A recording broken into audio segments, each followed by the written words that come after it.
When lightning strikes, it burns everything it touches, but sometimes it leaves something behind. In the Atacama Desert, scientists discovered something that should not exist, a creature born from the storm. The Atacama, the driest desert on Earth. It is a place where rain hasn't fallen for centuries, a vast expanse of silence and solitude. Drone footage sweeps over endless dunes, their sharp ridges cutting against a pale blue sky. The camera pans across cracked salt flats that shimmer like a mirage under the relentless sun. This landscape is a monument to absence, a world seemingly devoid of life. And yet, buried within its profound silence are veins of natural glass fulgurites. These are the strange, branching sculptures created in the instant that lightning fuses with sand, a permanent scar left by the sky's fury. Close-up shots reveal these delicate glass tubes, some thin as a needle, others thick as a branch, glowing faintly under the harsh sunlight. They are relics of ancient storms, beautiful and brittle. But among these glass relics, something still moves. During a routine meteor survey, a team of geologists was mapping the subterranean layers of the desert. One of their ground-penetrating scanners detected an anomaly, a flicker of movement deep beneath the dunes. On the screen, a radar visualization appears, showing layers of sand and rock. A small, pulsating blip of energy registers where there should be nothing but static. At first, they dismissed it as simple heat distortion, a common glitch in the extreme temperatures of the Atacama. Then it moved again, not randomly, but with a clear, deliberate direction. It was a pulse of pure energy, sliding silently through the sand. Intrigued and slightly unnerved, the team decided to investigate.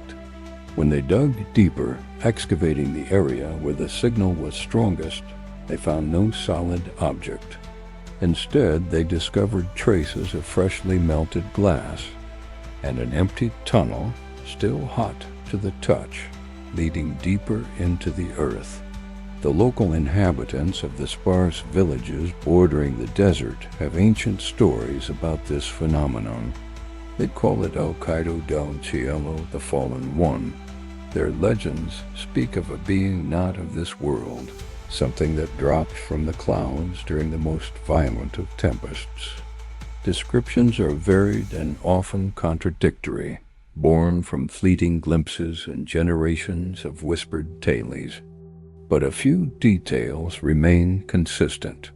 Its body is said to be translucent, almost invisible against the desert sand, its form only truly visible when it moves. Its veins shimmer like liquid lightning, a network of captured electricity pulsing within a crystalline frame. It doesn't breathe, it doesn't bleed, it absorbs. They say that when storms begin to form over the distant horizon, it rises from its slumber deep within the sand, not to seek shelter, but to feed on the static charge that fills the air. Deep within a dune, glowing ethereal tendrils flicker beneath the surface as thunder rumbles in the sky above. The scientific community is fiercely divided over the nature of El Caído del Cielo. One prevailing theory suggests it could be a silicon-based organism, a radical departure from the carbon-based life that dominates our planet.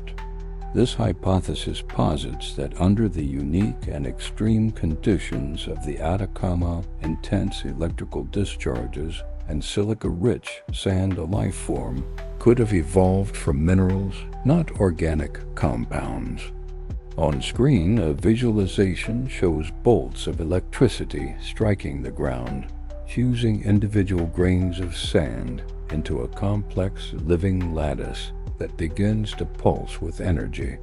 Others in the scientific community believe it is something far stranger, something that blurs the line between geology and biology. Lightning made alive. This theory proposes that the creature is a semi-sentient, self-sustaining electrical field, a temporary consciousness given form by the sand it melts and shapes. Its body temperature has been measured remotely, exceeding 400 degrees Celsius, yet it leaves no burn marks on the surrounding environment, only trails of pristine molten glass.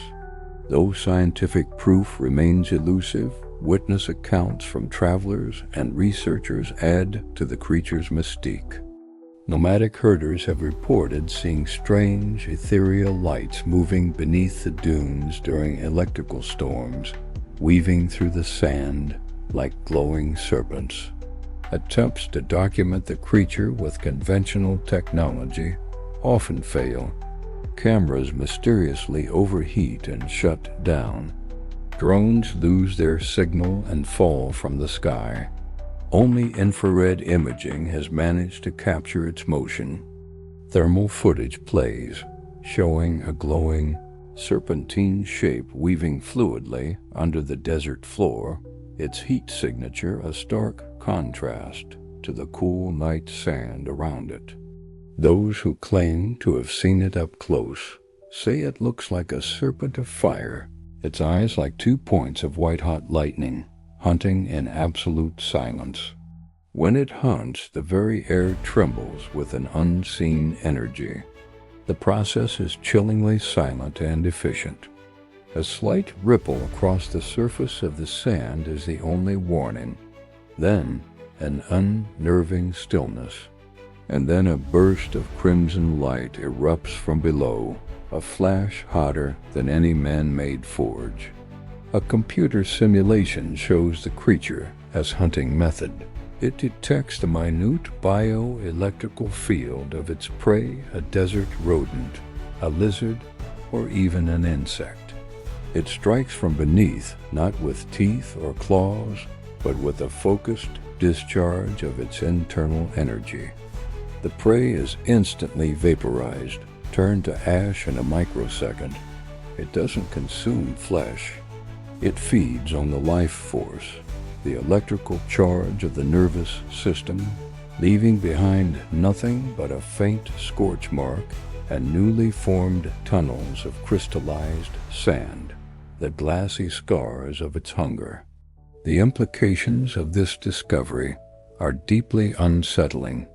Scientists warn that as global temperatures continue to rise, the frequency and intensity of storms over typically arid regions like the Atacama are projected to increase. Every new strike of lightning that hits the desert floor creates new fulgurites, and terrifyingly presents the possibility of creating more of these living storms. If these creatures can replicate or are spontaneously generated by lightning, entire deserts could slowly transform. The world's quiet, sandy expanses could become oceans of molten glass, patrolled by silent electrical predators. A massive storm cell is shown brewing over the Atacama.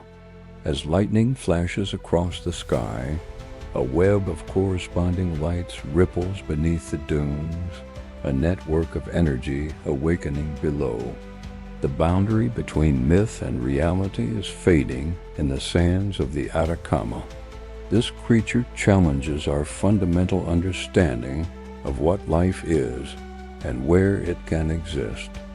Whether the fallen one is a legend passed down through generations, a new form of silicon-based life, or a living storm, given temporary form, one thing is absolutely certain: we still don't know what the sky leaves behind when it touches the earth. Fade to black. Subscribe to Hidden Wild before the next storm hits. Logo: Hidden Wild, nature's darkest secrets.